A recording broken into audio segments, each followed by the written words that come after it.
Welcome to the new Barbarians Podcast. I'm Bill Mann. And I'm Mark Connors. We're here to deliver insights on how current market events impact the traditional investment portfolios of stocks and bonds that Bill and I traded on Wall Street. Today, we see digital assets as the next frontier for finance and investment. We're also here to explain how cutting-edge tools like AI and disruptive tech are the new barbarians at the TradFi gate. So instead of Mike Milliken's innovation on debt financing with junk bonds, today's barbarians at the gate are changing the landscape almost daily across regulation, legislation, and finance. So hit the subscribe button and let's cut through the noise together. Welcome to episode 27 of the New Barbarians Podcast. Today's Tuesday, July 8th, 2025. The podcast will hit the platforms later today. Today we're joined by Chris Maher, founder and general partner at Samaritan Partners. He's also the head coach of the Darien Little League Challenger Division, and I'm one of the assistant coaches on that same Little League team. Yes, all right. Hey, Bill. Can you just say hello, Chris? Today, and always good to see you, my friend. And you are a superstar assistant coach on our Challenger Little League team, which we'll get into, and we'll get into that a little bit later. Thank you for that. Great to be here. He's a player coach. Yeah, Chris, because I get to have him as a player here, so I can tell you that works well. He's the best pitcher we got, and I'll explain that comment later. well, welcome, and I'm looking forward to this for a number of reasons. So I'll just quickly recap a little bit of the quantitative finance world recently. It seems like the markets are still a little bit crazy, but settling down with everything that's going on in the Middle East. I actually don't have all the factor performance at my fingertips, but we did see a return to normalcy and the risk on from last week, as we said.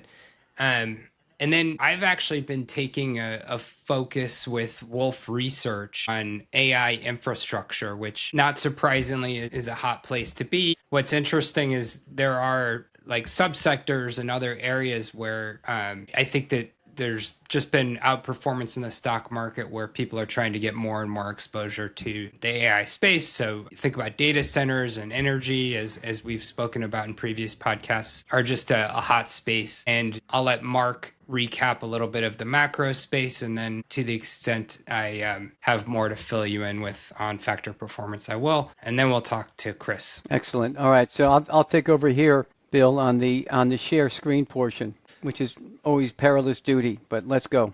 All right, so folks, hopefully you're looking at the world's largest group of central bankers assembled on Bloomberg's floor. Is that the case? Not yet. I think you're still experiencing your technical difficulties with the screen share. It was that second again? It looks like it's coming up slowly. And, oh yeah. Okay. It went away. All right, so we're going to do one more thing here where we're going to make it a smaller screen, guys, because we cannot have 2 weeks in a row. All right. So what I'm going to show you guys is last week, I think it was right before we had our, or right after we had our podcast, Sean Lacroix Bloomberg had the world's central bankers assembled in the Bloomberg studios, not for a G10, but what I looked at it was a circle the wagons for Jerome Day. So you had Bank of Japan, Bank of China, you had Bank of Korea, Bank of England, all there sharing notes on what's going on. And I think they're doing it because they do not have the playbook for what's coming next. And all the other central banks, the majority of them, have lowered rates. Bank of England, Bank of Canada, ECB. And here I'm going to give it one more shot here on this other screen. And they all got together and shared their process. I was talking to a colleague of mine about this at lunch. Fed has changed their process 3 times in the last 3 years, their modeling. So when you want to talk about confidence, which Jerome knows he has to do, he has to message confidence, the next thing you're going to hear, and guaranteed, is that they are now doing scenario analysis. So what that means is that they're taking bones and they're going to roll them on the ground and see if it's going to rain for the harvest next year. And that is how monetary policy's being run at the moment. So I just want to give a little love to that literally circling up Jay Powell doing the man spread. But now let's go to numbers, less commentary. I know that we can't see this. I'm going to give it one more shot on the presentation side to see if I can share a presentation. And That would be a no. Hold on here. Okay, let's see if that works. Good. 3 strikes, you're out. So this is what we want to talk about. In our screen here, major assets, you've seen the market scorecard before. Germany, their ETF is up 35% through the first half of the year. That's because Germany broke their debt break. We keep talking about that for good reason.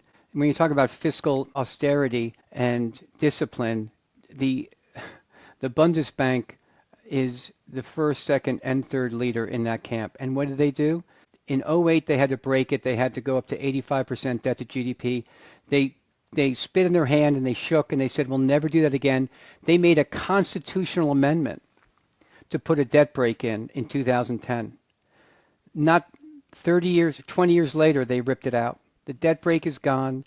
They had to do a fiscal expansion in order to fund NATO because the U.S. walked away. So they are an inflationary, believe it or not, dynamic now, and that's driving the equity market. So right now, if you want fund flows, you have to have a fiscal policy. That's why Germany's up 35%. The next largest asset is gold because it's finite. The next largest asset, as you called it, I don't know, Chris, if Bill read you in on my main game, which is Bitcoin.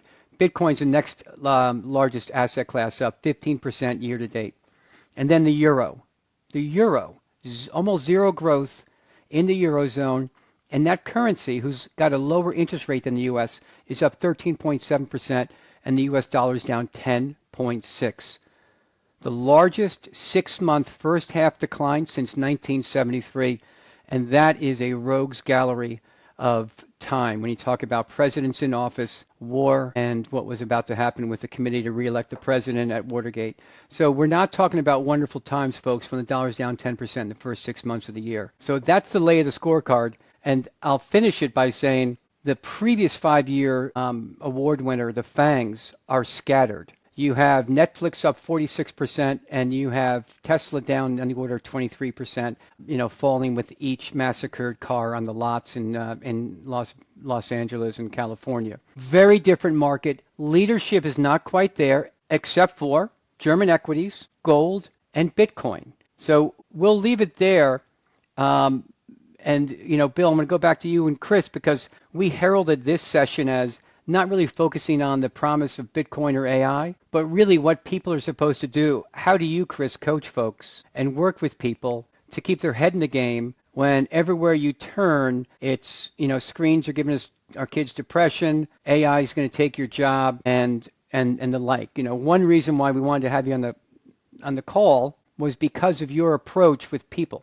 We talk about things all the time, but people still make changes, and we'd love to hear more about that. I know Bill's going to run that segment, but that's why I showed up. I want to hear how you do it, maybe get some free advice myself.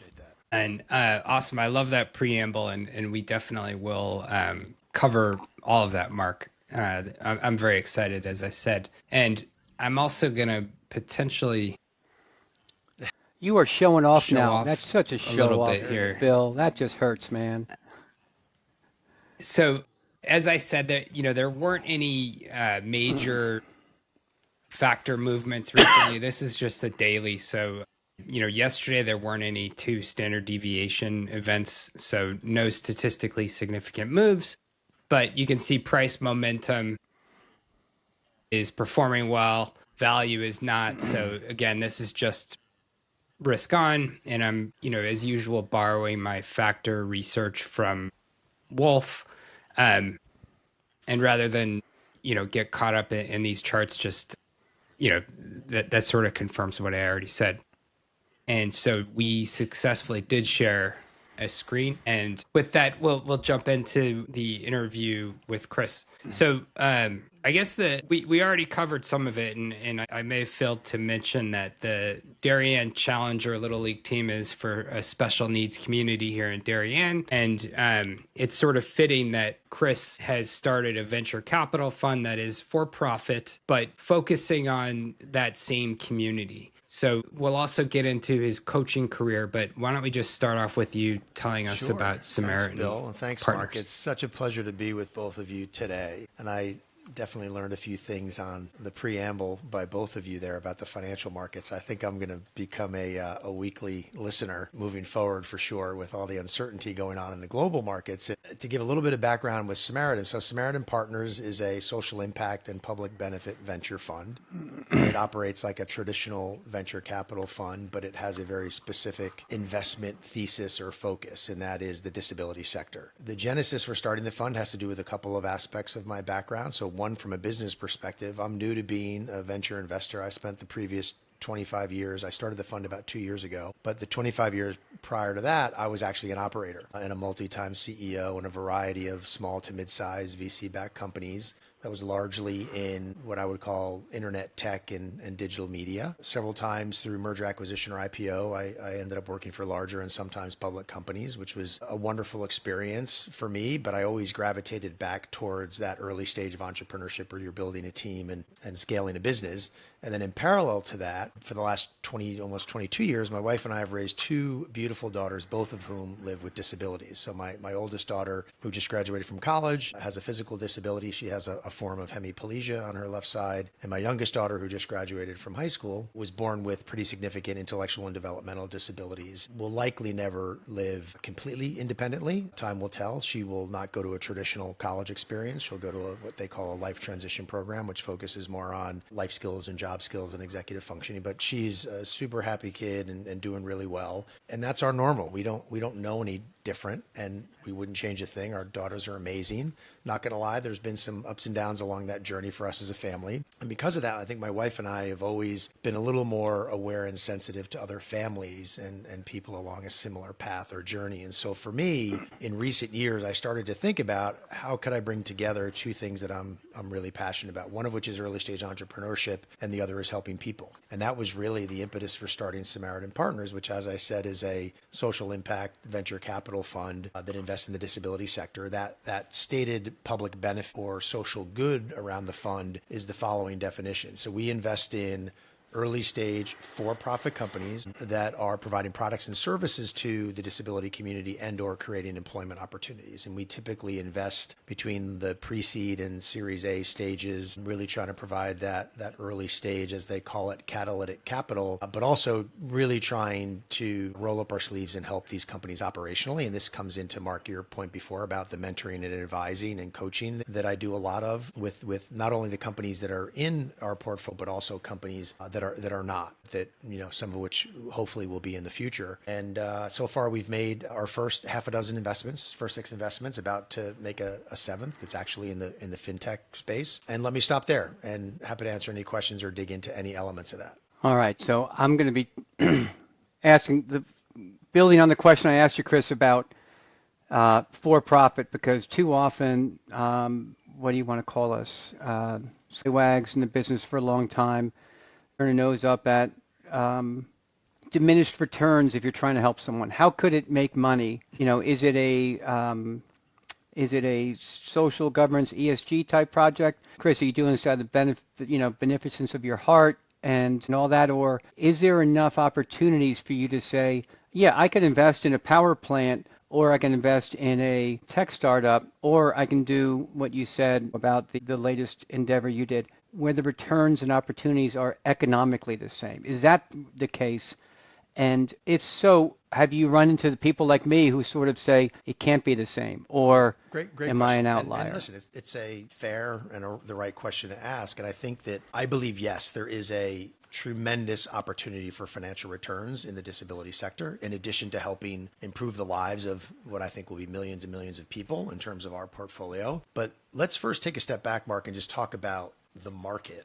Okay, because I think these numbers, most people don't understand that the size of the disability community, it is the largest minority population on the planet. It's in the neighborhood of 1.5 billion people, and that number will more than double in the next 25 years. So it's a massive market. 1 in 6 people globally have a disability. 1 in 4 adults in the US have a disability. And disability is part of the human condition. If you don't have a disability yourself, you certainly know someone that does, a family member, a relative, a friend. If you're not born with a disability, there's a very good chance that at some point during your life, you are going to have an accident or an illness that will bring you into the community either permanently or temporarily. And oh, by the way, we're all going to age into the disability community at some point in our lives, okay? And the other thing about disability is it has no bias or prejudice. It affects all of us, as I said before, it's part of the human condition. But it's also not confrontational because it cuts across age, gender, socioeconomic status, geography, religion, ethnicity, right? It cuts across everything. And so the size of the market is massive. Now, historically, the disability community has largely been supported by nonprofits, charities, and local and federal government. And that's great, but there are limitations to how much those groups can really elevate the community to where it needs to get. And so there, I believe, and it's why I've decided to focus on disability, there is a very unique opportunity for private capital to come into this part of the market to provide that early stage capital and operational assistance for incredibly innovative companies at the earliest stages around assistive technology, software, hardware, and also then to partner with the nonprofits and the local and federal governments to really elevate the community to where it needs to be. And so I think there's a unique opportunity. It's early in the curve. The number of VC funds that are focused exclusively on disability, I can count on one hand. I know them all. We invest together. We talk all the time. When I think about Samaritan and the returns that our investors are going to get, I think of it actually in three ways. One is the social return. And with our company, with our fund, which is on the smaller side of VC funds, I'm in the process of raising $10 million. As I said before, I've raised a chunk of that. We've made our first 6 investments. I think in total for this first fund, we'll invest in about 15 companies. I have no doubt that that portfolio of companies will be having a positive impact on millions of lives in totality. From a financial return perspective, time will tell. We don't talk about the fund as being concessionary because we're going to go for great financial returns in addition to that.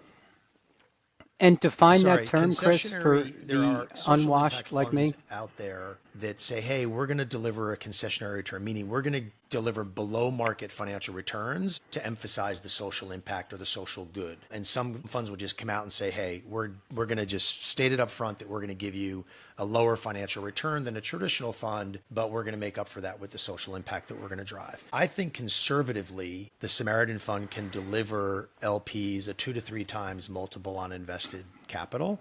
Now we're going to go for more than that. Time will tell if we're able to achieve that. And then I think there's a third leg of the stool here in terms of return that I am very passionate about and I think is incredibly important. And I think our LPs care about it as well is I think another thing that Samaritan can do is bring more private capital to this area of the market. I have already done that with traditional VCs, social impact investors, individual investors that have not looked at disability as a market to make good financial returns, but they're realizing that, wow, there's some amazing technology. You talked about AI before. AI is going to have a profoundly positive impact on the lives of people with disabilities. And we can jump into some of the companies we've invested in, as well as some of the other companies out there. But that's a role that that Samaritan is already playing in bringing additional private capital to this market, which I think is extremely important because we need more of it. Well, thanks for that. So I heard you say it's a huge market, 1.5 billion people. I heard you say that it's under followed. You're one of the few in it, and that it's a growing market. And then couple that with your personal experience and your background positions you. The reason why Bill wanted to have you is because you are, again, a disruptor and a well-placed one. We like to have subject matter experts on the call here. You obviously have lived it, you've worked it in the disability space, and now you're taking your decades of experience and applying it to an economic model. Thank you. Great stuff. And yeah, I think interestingly, like I've always been of the, I'm full on capitalist. So I always believe that, capital finds good investments, and what you're doing, I think, is going to encourage better investments in this space. And I looked at your deck, and you do pass on plenty of investments, and you're very selective, and that's what a venture capital investor does for their investors. So 2 or 3x sounds pretty good to me. I don't know how to compare MOIC among the various different types of VCs out there, but that's certainly appealing. And it sounds like there also isn't a lot of competition in this space that has a lot of economic value. So, 2 out of 3 people on this podcast have a child with disabilities, and we know it's expensive and we get help from the government in certain cases. And, basically like I know that I'm going to be spending a lot of money on the disability space for the rest of my life. And ideally, I'll be finding better and better things for my son. And it sounds like capitalism is the right way to drive the best products to help them. So when I heard about this, I was excited just because I think it is very consistent with like this capitalist belief, and capital will find the best investments, and people like you will I agree with help 100%. enable that. It's interesting. A little side story. Back in spring of 2019, when I left a job as a CEO of a MarTech company, and I was really getting that pull. Marketing technology. MarTech Marketing technology. is what kind? Got it. And I was really getting that pull for wanting more meaning in my work. And I actually thought, well, maybe I should go run a small nonprofit to get that fulfillment.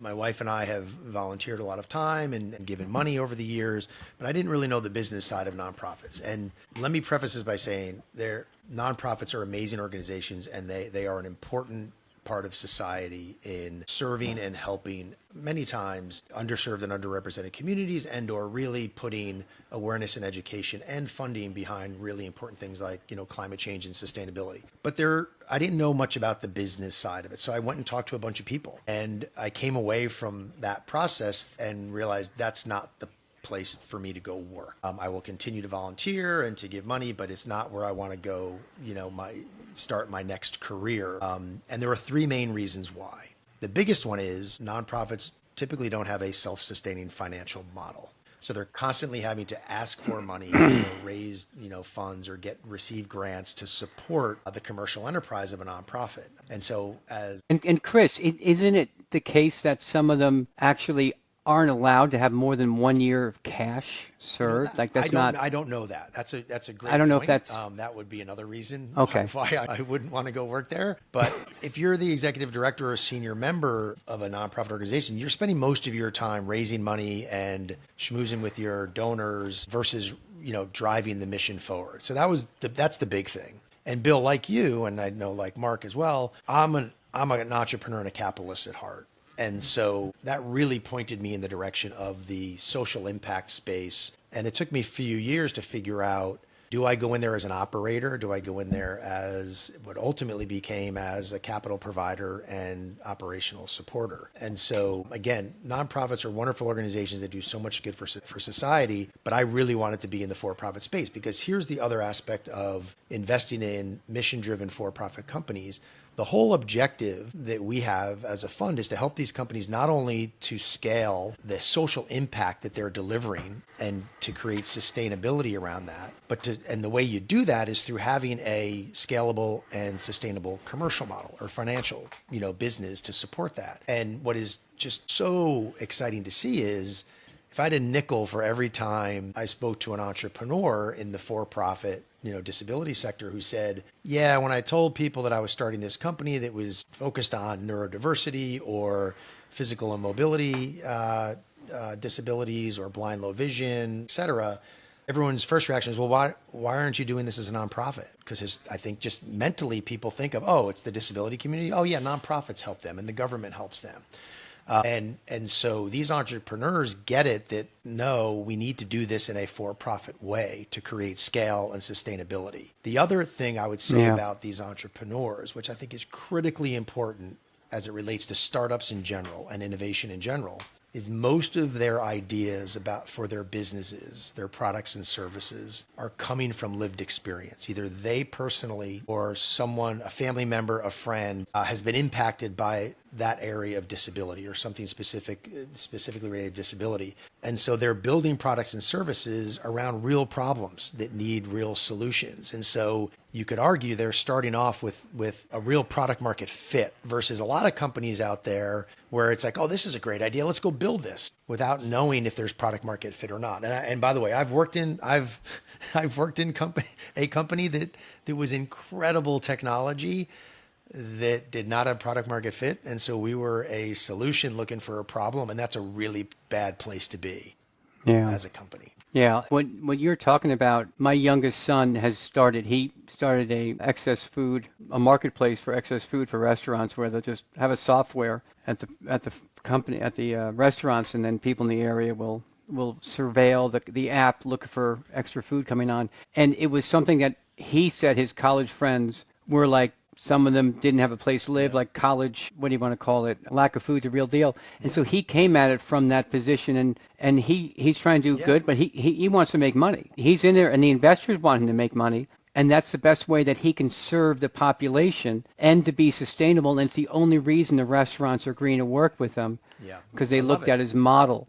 That's and awesome. otherwise you'd That's have more awesome. food Good waste. for him. Yeah, so that I think Tell it's him if he wants to chat sometime. I'd love to connect with him. That's awesome. I will. Yeah, and I'll plug it. Goodie bag if you're in Colorado, down in South Carolina, North Carolina. But I must have asked Chris in the last 2 days 3 different ways of, are you really making money? And I'm surprised he got in the podcast because I was annoying the heck out of him. We didn't have a time for a proper catch up. But yeah, it is, Chris, how we're like, really? Social impact and profit. I've never heard someone talk about the model where without sustainability, economic sustainability, you're a drag, there's effectively. A book and I'd like to think that when I was in the purely for-profit space, I was leading with some of the tenets of this. But there's a book that John Mackey wrote, who's the founder and CEO of Whole Foods Markets, the supermarket chain, called Conscious Capitalism. Part of the thesis there, and there's enough data now because there's been enough, with ESG and sustainability and social impact 15, 20 years ago, there just wasn't enough data to understand whether you could have purpose and profit go hand in hand and be successful. The data that's out there now is that you can, and in most cases, over the long term, profit and purpose wins the day versus just profit. In the long term. In the short term, there are a lot of just purely for-profit companies that will accelerate and do better than a profit plus purpose company in the short term. But over the long term, those companies are outperforming, and that's in the public markets and the private markets. And I also think there's a demographic shift happening in the country. Think about the business your son started, okay? There is a mission, there is a social mission to it. I think about my daughter who is going to be 22. She and her friends, they vote with their wallets. If they know there are companies that are mistreating the planet or mistreating people, they're not going to buy their products and services. They want to know that companies have a conscience and that have a purpose, and it's not just about making money. And so I think the demographic shifts that are going to be happening over the next decade or two, I think companies are going to have to lean into more than just profit, which I think would be great for humanity, but time will tell. And then I think on that note, I do have to circle back to Mark mentioned, looks like we lost Chris, but Mark mentioned ESG. And I think, from a quantitative perspective, most of the returns come from the G, governance. And I think that it's correct to assume that there will be increasingly more coming from the social aspect if, society is actually changing and people are going to spend according to their belief systems.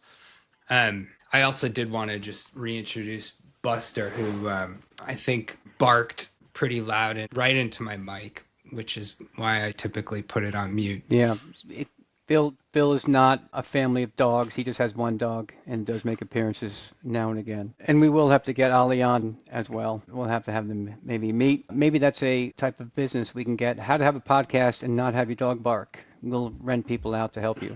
Bill, I don't know if to tee up Chris when he comes back, I was talking to my buddy here whose office I'm in, and he said, all right, I thought you guys were more about digital assets and AI. How does Chris come in? I'm like, we're about disruptors. And you can cue Chris in. We're about disruptors in digital assets, and we think digital assets and AI are the 2 largest disruptors in industry. I think Bitcoin by far is the unique animal in the game. Bill really introduced me to AI in December when we were talking about doing the podcast, and I've been just blown away by it, both its hallucination inclination as well as its utility, both amazing. But we talk about things, about digital assets, about AI, what are they? But one thing that we kind of gloss over, and you, Bill, in particular, I get some of these incomings from college students, recent grads, saying, how do I get involved? What do I do? And the reason I want to bring that part up is because half of what we do is engage with people who are asking us questions, seems they can work with us, trying to connect them with other people, Chris. And the word you use, which I love, is purpose over passion. Because I think that anyone's job in college is to get a job, not a career. That comes later. But the number one thing is, back to like Aristotle, Socrates, I think, is know thyself. And if you know what you want to do and where you want to be, it's going to help a lot and cure a lot of ills. You'll be best positioned. So on that, purpose over passion, go back to that 2019 moment when you, a couple decades into a career, said, if I really want to gear it up, I got to do this, not that. What was that? How did you get those signals to try to help the younger crowd figure it out, maybe? Sure. No, it's a great question. And I think it wasn't overnight, and it wasn't this like light bulb aha moment. I think it was something that was brewing over time. And it took me a number of years to figure it out. I was at a point, Mark, where I thought, maybe I'm not going to be able to combine this fulfillment with my job, and I'm just going to stay in that whole kind of world of internet tech and digital media purely for profit, and I'll have to get that fulfillment outside of work. And I was a little bit resigned to that, but I kept kind of noodling on it. And your whole point about passion versus purpose, ideally, it's really passion purpose where you're leveraging what you're good at, right? And so that's the Venn diagram where if you can, I'm passionate about a bunch of stuff, but I can't make it my job. I'm just not good enough at it, right?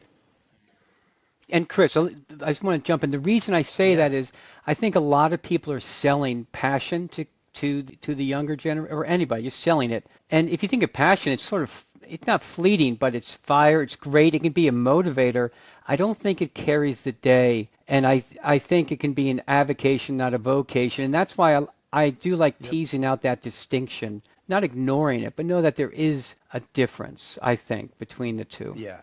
Yeah. And when people say, I kind of joke when they say, like, hey, how long did it take you to come up with that idea for Samaritan Partners? I'm like, about 30 years. Because it was a culmination of, my college coaching background, which I know we'll get into later, which was what I first did when I got out of college. And then it was 25 years of kind of early stage business building teams and building businesses.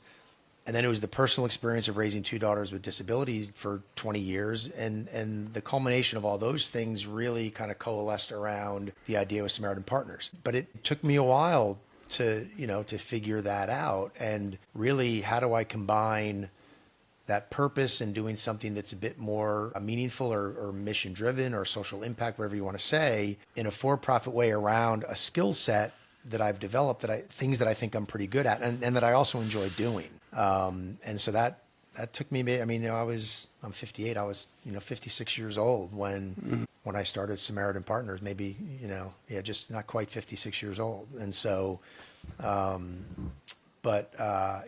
I'm with you. It took me a little bit longer than maybe some people. Mm-hmm. Yeah. Well, we certainly have some old timers on this podcast. I was playing in the Masters League of tennis in Fairfield County last night. And, I was, kind of happy that someone asked me if I was too young for this age group. But you do have the baby face, Bill.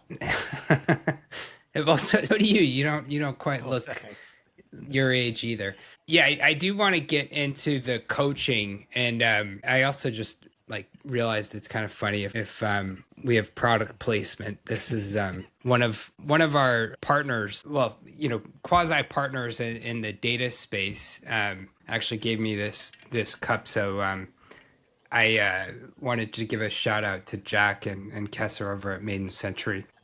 Okay, Simon Cowell. And perhaps and perhaps also just revisit some of your marketing and current experience, but we definitely wanted to cover the coaching because I think that directly does translate into some of what you're doing in the VC space and the advisory for sure coaching. And 100%. And it served me incredibly well in the 25 years of working in and leading for-profit businesses, in digital media and internet tech. And so the quick background on my coaching background is I played actually. So I was an assistant coach at several different Division I schools for the better part of a decade after I graduated from college. The kind of strange thing about that story is I actually played football in college and ended up coaching basketball. Basketball was my first love. I was just a little bit better in football, and it helped me get into school, to be perfectly honest. But the love for basketball really stems from my mom, who this past season completed her 50th year as the girls varsity basketball coach at my high school in Irvington, New York. And so she would hate me to say this, but she is a bit of a legend in Westchester County girls basketball and the state of New York. And she happens to be the winningest high school girls basketball coach in the state of New York. She would tell you that, well, you win. Yeah, if you stick around long enough, you can win a few games. But I grew up, as a little kid, sitting on a ball in the corner of the gym with a box of donuts, watching her coach the girls, every afternoon during the basketball season, and then became a player myself, and then followed her footsteps and in the coaching ranks. And it was a wonderful experience for me. I don't know if I could do that job today at the Division I level with NIL and transfer portal stuff, which is another conversation. But I believe my decade in college coaching is where, as they say in the business world, I really started to develop and hone my soft skills, my people skills, right? Teamwork, collaboration, communication, mentoring, coaching, leading. Those, you don't learn that stuff in a classroom, at least not when I was going through school. And those people skills served me incredibly well when I transitioned to the more traditional business world in the late 90s. So it was kind of the better part of the decade of the 90s. I was in college coaching, and in the late 90s, I was very fortunate that I left coaching when I did, because I stumbled into the whole world of the internet that was taken off in the late 90s, the consumer internet, and then spent 25 years there. So it was a little serendipitous for me there. But those skills absolutely served me well, not only, and I got into sales, which made sense. It was similar to recruiting, in the college coaching experience, and then moved up into sales management, and then into general management, and then into CEO roles. And I'm very much of a generalist, although I definitely lean towards kind of sales and marketing. And but that is very much what a coach does. Is trying to get the right people in the on the bus or on the team, giving them direction, and then giving them the autonomy to go execute, and getting everyone to really put the team or the business first, and themselves second. And so my coaching experience has served me incredibly well, and now incredibly well in my entrepreneurial experience, and now as a VC, a big part of what I do is a lot of mentoring and advising and coaching, not only with the companies in our portfolio, but I try to help companies before I invest, right? Try to build that relationship, try to add value. Several of the companies that we've invested in, I was adding value before they were raising money. And then when it came time to raise, they called me up and said, "Hey, Chris, we're kicking off our raise. There's a spot for Samaritan if you want it, because you've been so helpful." And I just love, I was in that spot, right, several times as an early stage entrepreneur. And this, Mark, gets back to something that you talked about before. I've had my own coaches and mentors and advisors. I still have them, and relied on several of them very heavily when I started the fund. But I learned that as a CEO of a for-profit business, it was probably not until my third CEO job that I learned how important it is to surround yourself. You've got your board, right, your investors, but that's different. You need your own kind of small group of consiglieres, people you can trust, people who have the lived experience of running businesses, of being an entrepreneur, that you can go to, because it can be a very lonely experience as an entrepreneur, as a founder, and especially if you're not a co-founder, if you're a solo founder, and it can be really hard. And so I try to play that role for the startup entrepreneurs that I meet these days, but I still have my own network of advisors and mentors that I still tap into myself, and it's critically important. So when I started Samaritan, it was an idea in my head, but I was also interviewing for a bunch of CEO jobs in kind of like the small to mid-sized VC back space within, digital media, that world I had been in for 25 years. And I had breakfast with a good friend, and his name's Luke McGinnis, and he and I had worked together at two companies. We're catching up. He's like, "Hey, so what are you up to? What are you thinking?" And I told him about some of the jobs I was interviewing for and looking at. And then he's like, "What else you got?"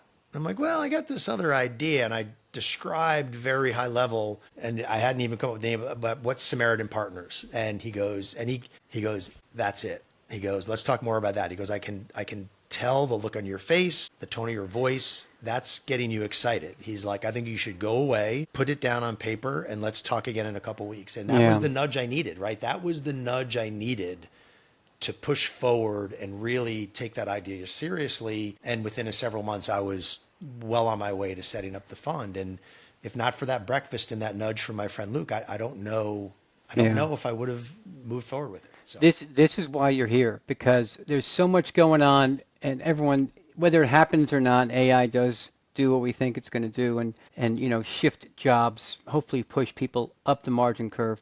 There's so much going on. Everyone needs a Luke. Find it, because there's opportunities, but you can't look outside yourself. You have to be aware of the market, but you got to know how you're wired, what makes it. And oftentimes, like you just said, and I have an example of that when I hit a tough time in college with a death in the family, and it was horrible. And I was at college, and I kept pushing off a test. And the teacher said, well, I came back from the funeral, and the teacher said, who was a former coach and a mentor to the football team. He sat me down. He goes, well, tell me what's going on. He goes, okay, you can go back, take it next Tuesday. Well, I come Monday night and I say, I'm still not ready. He goes, okay, do you have a few minutes? He talks to me broadly, talks about kids on the team who had to deal with cancer, had to make decisions about whether or not they wanted to stay in school on the team. He's telling this, and he said, Mark, I can't make the decision for you, but if you want to stay here in school, you're taking the test tomorrow. But if you need to be home, you need to be home. I've told that story so many times because he didn't try to make me feel better. He knew I was avoiding a decision I had to make. And all he did was spend 15 minutes with me, set the room up so that I could make the decision. And I knew I did not want to go back home. I wanted to be in school. So I had to put my big boy pants on and go through it. And those are the type of people that, those mentors or the guys like Luke who know you well enough to say, you don't even see it, but I see it. That's what I think when people are looking for jobs, those are the people you want to surround yourself. I agree 100%. Thanks for sharing that story. That's amazing. Yeah, good people, man. UVA had a lot of them. And since we're on the topic of friendly nudges, I also would have to throw in my 2 cents. I started my entrepreneurial journey last September, and I owe a lot to my partner Debbie, who basically just said, Bill, like start publishing content, get out there, and that was the main thing for me. Like my background in quantitative research was like start researching and have some motivation to get it out there. And then, the next thing I know, we're starting to get business. And now it kind of reverses. I'm like, Debbie, now this is real. We're actually bringing in clients. We have to like really do this together. But I certainly needed that nudge. And now we are also doing a bit of the coaching, as we said before. There's even a bit of overlap between what you're doing and what we're doing in the like fintech startup space. Yeah, no, that's awesome. I love that. We all need it. We all need the nudge. And early stage entrepreneurs, a couple of things, and you both have done it. And so like, it's not for everybody. It's a very bumpy ride. It is a roller coaster. And so you've got to have a thick skin. You need to be resilient. You need to not get too high when it's going well, and you can't get too low when you're having those really hard days. And it can be extremely lonely.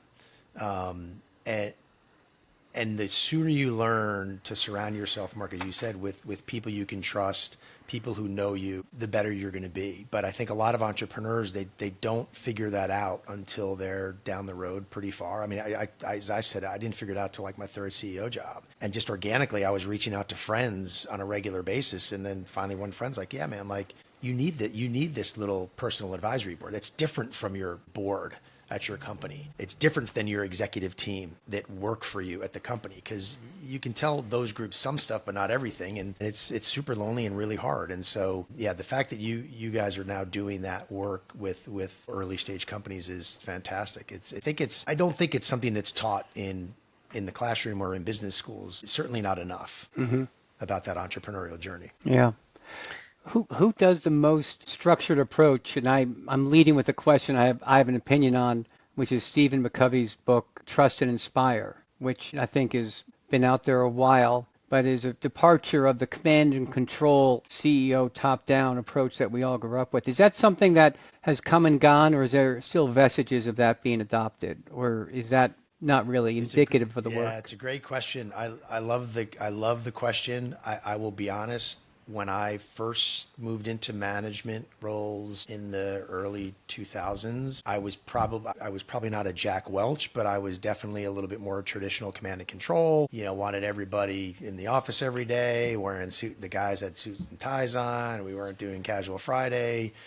And as I evolved, and honestly, as the market evolved, sometimes out of necessity, because I was in, early stage companies that we went through some, as I tell young people today, and I think all of us are of an age where I went through 9/11, I went through the dot-com bubble bursting, I went through the financial crisis of 07, 08, 09, there have been a couple wars in there, went through COVID, like some pretty massive stuff. And sometimes even when your business is doing well, there are market dynamics that you have no control over that have a negative impact on it. And then you have to make changes. I was CEO of a company within a very large company when the financial crisis hit back in 2008, and we were very profitable and doing well and growing. But because the parent company had such exposure to financial services, my boss came to me and said, you got to cut 20% of your staff. Because the C-suite was worried that they were definitely not going to hit their revenue number that they told, because it was a public company, and they had to prop up their EBITDA. And so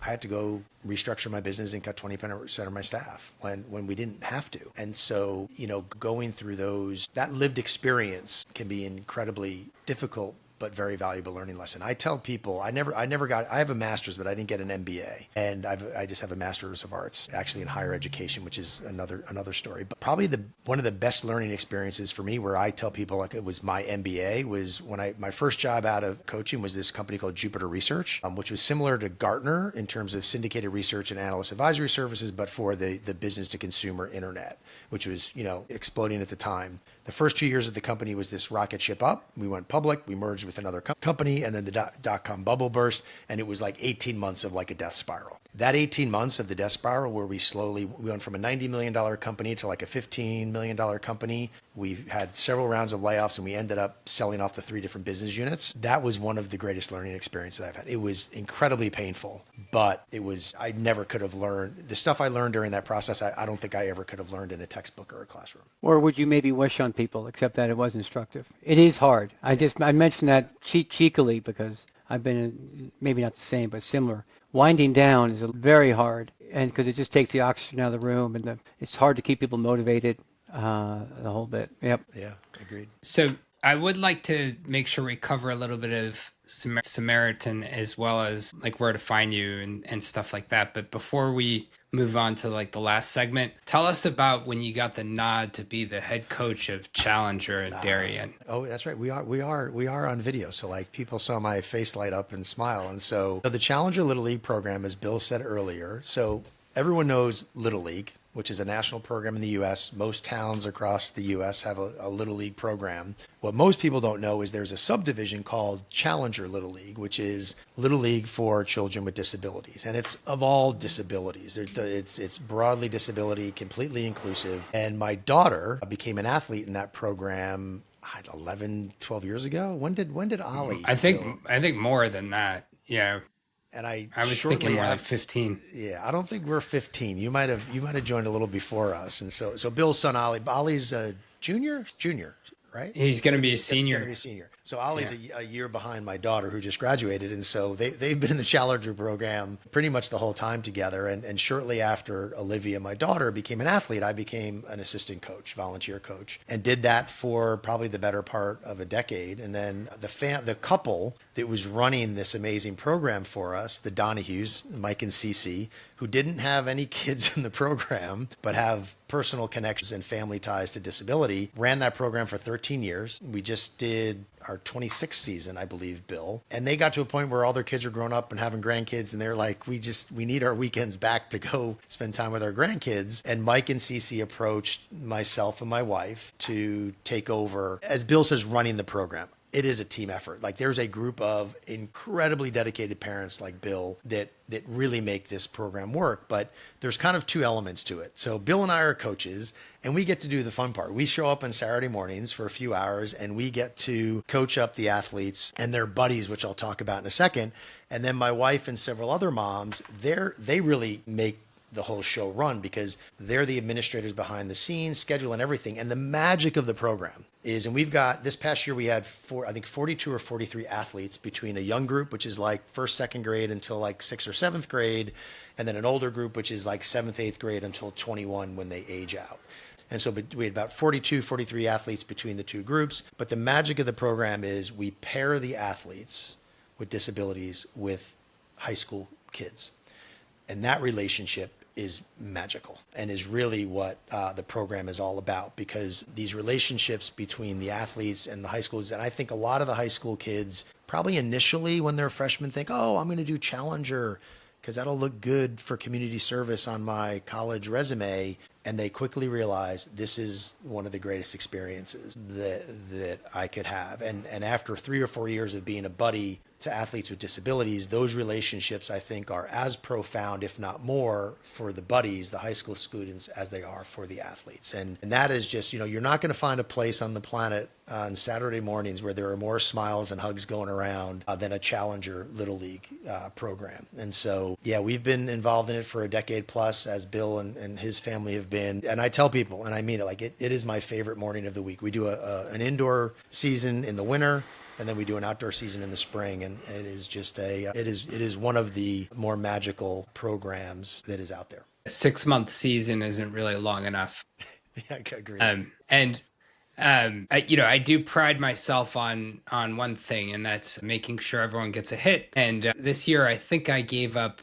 If you include the winter season, I probably gave up 10. So let me elaborate on that a little bit. If you guys gave up 10 home runs. No. So Mark, listen, we have some athletes that have pretty severe disabilities. We have a young girl who is a wheelchair user and nonverbal. We have a couple of other athletes that use kind of a walker with wheels. A lot of our athletes have some physical limitations and challenges to where, and vision challenges where, eye-hand coordination is hard. And so they start off hitting off the tee when they're really little, but we quickly move them to where they're not using the tee. And part of that is, as I said, Bill is our best pitcher. Bill has mastered the art of throwing the ball and hitting the bat for some of our athletes. So Bill's, as I said, he's the best pitcher we got, and I think the best pitcher in the league. Because here's just to give you a sense, with our older group, we play against other towns that have Challenger programs, and we've been doing it for so many years. Like we know the coaches and we know the athletes. Like it's just one big happy family. It's awesome. But it'll take us an hour and a half to 2 hours to play 2 innings. Like that's our game, and it's because everybody bats every inning. And there are some batters where it might take 25 or 30 swings to connect. Yeah. But everyone loves it, and it's great. But Bill keeps when we're at bat, Bill keeps those at bats pretty short on the timeline because he's pretty good at hitting the bat. You have to know where the bat is going to be at a certain time. It's a science. Oh, it is. It's part science and part art. Art and Bill's science. Got it down. Yeah. Well, that about sums up Bill right there. Yeah, exactly. Exactly. And so just moving back to the discussion about Samaritan, you have 6 investments. Can you just tell us a little bit more about the types of companies you're investing in? Sure. Yeah. So it's 6 investments broadly across disability. One is an accessible travel company called Wheel the World. And there's 2 parts to their business. The part that's kind of mostly market facing is they basically have a travel booking site like an Expedia or a Priceline. But all the inventory on their site has been verified for accessibility. So hotels, resorts, et cetera. And so they've gone into those physical spaces and they've documented that there are curb cuts and ramps into the hotel.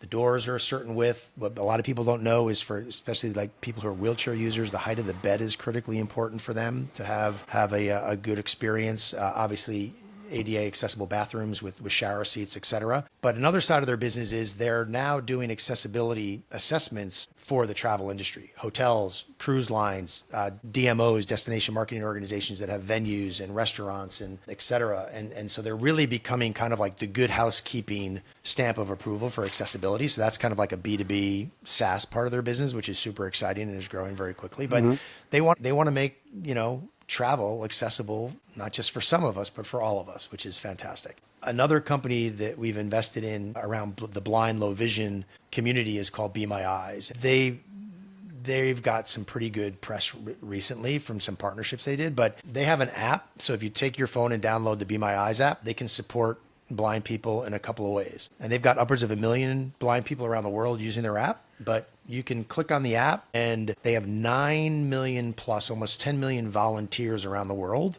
that I can, if I'm a blind person, I can press the app and then the first available volunteer will pop up. And I just hold up my phone and I'll be like, hey, Mark, I'm looking for my blue sweater in my closet. Can you tell me where it is? You're like, oh, it's the middle shelf on the right. Or, hey, I mixed up my medication. Can you read this bottle? Is this my Ambien or is this my asthma? And so that's unreal. Cool enough as it is. Yeah, it's amazing. But it gets better. And this is where AI comes in, Mark. They have built a large language model they have a very unique data set. They have years worth, millions of videos of sighted people helping blind people. That data has gone into their large language model and they have a relationship with OpenAI, and they have an AI version of their app called Be My AI. It's just a separate button inside the app, or if you don't want to pull a human to help you, you just click Be My AI and you hold up your camera and it will interpret whatever it's looking at in incredibly accurate detail. And that's largely due to the unique data set they have. So they're having a profoundly positive impact for the blind community. Wow. And it gets better. One of the partnerships they just announced is so you may have noticed Facebook or Meta rolled out these smart glasses. They're Ray-Ban smart glasses. They're actually glasses you'd want to wear. They look like Ray-Bans. They're really good looking. And there's a whole bunch of functionality in there, but Be My Eyes did a partnership with Meta where the Be My Eyes technology is integrated into the glasses. So a blind person, for the first time ever, can have completely hands-free accessibility. They put on their glasses and say, Meta, please call Be My Eyes. And the volunteer that pops up is looking through the lenses of the glasses and giving them a description of their surroundings and if they're navigating or needing to interpret something. That's like harvesting eyes out of, It's amazing. That's amazing. It's amazing. And AI is going to have, and I said it earlier, is going to have a profoundly positive impact now on the disability community. Having said that, there's also proceed with caution, right? Because I think the disability community has historically kind of sorry, I keep hitting my microphone, has kind of inherently had bias against it, historically in society. And there is a risk that these large language models could create bias in those models against the community. However, what do you mean by that? Mean bias? So you could use data for good and for bad. So Be My Eyes had a decision to make. Some large technology companies that are building these AI models approached them about incorporating their data. And they're like, okay, well, we could do that because then they're going to have a more accurate model because we've got the best data source out there for the blind community. But they could also use it against us. They could also use that data to actually engineer to exclude the community. And so it's a slippery slope. But they sat with leaders within the blind community and talked about, hey, listen, we can either take a seat at the table and be engaged in this conversation and be helping to make these decisions around how AI is going to be used for our community, or we can let other people outside the community make those decisions for us. And I think they were smart and made the right decision to take a seat at the table to be involved in those decisions versus having other people make them for them. And that goes across all areas of disability, neurodiversity, deaf, hard of hearing, et cetera. So those are a couple of examples. I could give you a few more, but I don't know if we have more time. No, but that's great. Yeah, sure. One thing, and Mark, you and I had traded some emails prior, but it gets back to the people. And from a Samaritan, and it really has to do with my coaching background, my being an operator and a leader of companies, and now investing in companies. The process that I go through, or the lenses, and it is in this order, in doing due diligence to make an investment. The first thing that I look at is what's the problem they're solving? What is the social good that the company is trying to drive, and what's their potential or ability to do it at scale? If I can check that box, The second thing I actually go to is not like what's their revenue opportunity or their TAM, their addressable market, or their commercial model. It's actually the people. I then look at who are the people behind the business, who are the founders, who are the senior team. My experience has been that the people behind an early stage business are as important, if not more important, in its future success or its potential for future success as much as what the business actually is. And so that I spend a lot of time with the team to get to know them, to really understand what makes them tick. And then if I can check that box, then I really do the deep dive on the commercial opportunity. What's the addressable market? What's their commercial model? Is it direct to consumer? Is it B2B? Is it B2B to C? Is it transactional? Is it subscription recurring revenue? But that's really kind of the flow of how we look at an investment opportunity. And the people part of it is critically important. I mean, I've passed on what I thought were good businesses because of just things that were red flags with the founders and or the team. Got it. Well, that's pretty relevant to any company now who, even if they're established, things are happening so fast, you need to rely on the team to adapt. There's no such thing as that GE model of the cash cow and the rising star. I mean, the cash cow is always being milked dry by competitors at Bill and I on boards that we sit on. So yeah, I imagine your phone might be getting a couple calls and having you come in and talk to people, figure out how they can coach. I know that's not your business now, but we may have to replicate you or something. It'd be my pleasure. It'd be my pleasure. Bill, what else you got for me? Well, I think we're going to wrap up. We're at about an hour and 5. Hour 10, yeah. Yeah. And so where can people find you? Where can they find out about Samaritan? How can they get involved? Thank you. I appreciate that. So to learn more about me, you can look me up, Chris Maher, on LinkedIn. And my last name is M as in Mary, A-H-E-R. So please feel free to connect on LinkedIn. I'm pretty active there. For the fund, you can just go to SamaritanPartners.com. And there's a host of information about how we approach things, about some of our partners, the portfolio. I too have a podcast that I launched several months ago. And my co-host is this wonderful gentleman, Kelvin Crosby, who happens to be a deafblind entrepreneur and a master potter. He is the best. And we have a podcast called Investing in Accessibility. So you can just go to investinginaccessibility.com or go to any of the podcast platforms and you can find it there. And so the podcast is about the intersection of entrepreneurship, accessibility, and impact investing. And so we're talking to entrepreneurs and thought leaders in the disability community and kind of around accessibility. And I think that's probably, and one last thing that I'm involved in, a project that's really cool that we're just getting off the ground. I know a group that took over a boutique hotel in West Virginia that is very accessible in terms of the previous owners bought an old schoolhouse. It's literally called the Schoolhouse Hotel, and it's in White Sulphur Springs, West Virginia. And the previous group bought an old abandoned schoolhouse, turned it into a boutique hotel with a lot of accessibility, and we're going to double down on that. And I'm going to help them. We've created something called the Accessibility Lab at the Schoolhouse Hotel, and we're bringing in even more accessible products and services and assistive technologies to make it an even more accessible and inclusive experience for their guests. So that's another, and there's a little tab on the Samaritan website about that, but that's another cool project that we're involved in. Is that by any chance near any roller coasters or water parks? Not right now. It's right next door. It's about 0.2 of a mile from the Greenbrier Resort, if you know that, down in that area. Okay, Virginia, which is, yeah. But no, they need a little kind of adventure park down there, which is similar. There's a group out of Texas called Morgan's, which has built an amazing complex around accessible amusement park there. But that's another conversation. But yeah, but thank you for asking. Yeah, and anyone, please feel free to reach out. Always happy to chat. Yeah, I do have a strict requirement about roller coasters and water slides. For me, when we go on vacation. For me, it's miniature golf. That's a good one. Oh, there you go. Yeah. Yeah, I like a good miniature golf course. Awesome.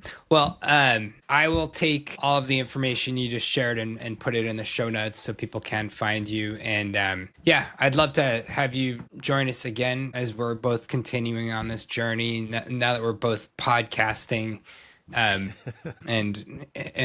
sort of continuing, we have to do something in the off season. So until January. Exactly.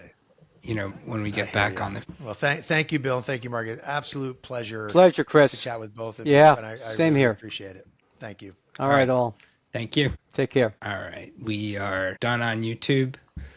All right, still rolling up. And I will stop. That was a Guys, great. I don't know what happened, but like my